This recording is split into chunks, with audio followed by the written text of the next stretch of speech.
quick outline on who we are, because you all came, which was very nice, but maybe you're wondering who you came to. We're organizing this event with C4C-Kennisland. Paul Keller will be speaking. So copyright and innovation is a theme, and our name is Copyright for Creativity, which means that we have all the buzzwords in one place at the same time.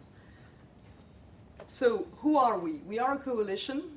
We have 35 signatories, as we call them, because to join us you have to sign a declaration that relates to copyright and creativity.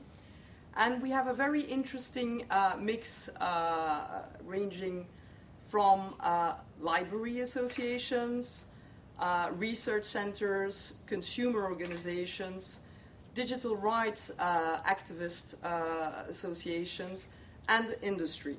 And me in the middle trying to get all of these people to agree on copyright. And you'd think that's a difficult one, but actually there are some easy commonalities between all of these stakeholders, one of which is that copyright is dysfunctional, as it is.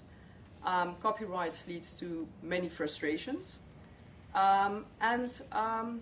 It's a shame because obviously I think most people agree that creators should be rewarded for their creations.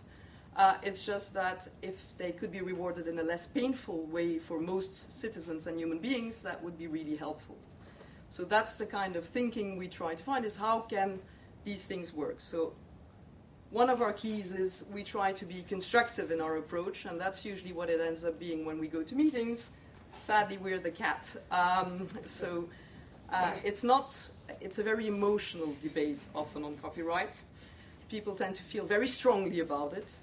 And that's good, I guess. A bit of passion is nice in Brussels.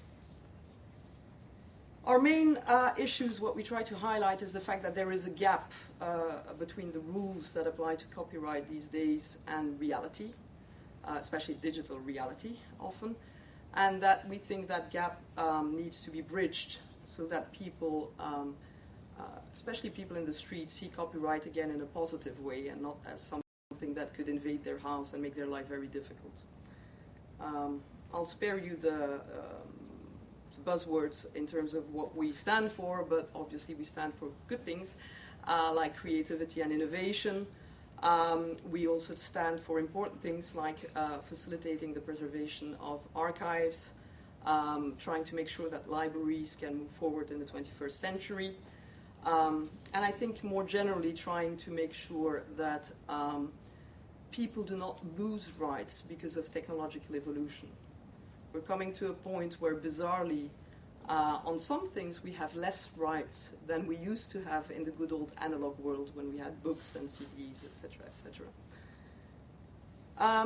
My main advice usually is to try and get a constructive dialogue on copyright is one that I will show now, and before showing it I will mention I am a lawyer, but I always remind people of Shakespeare's quote, "First thing we do, let's kill all the lawyers." That might actually mean that common sense comes into copyright discussions. Thank you.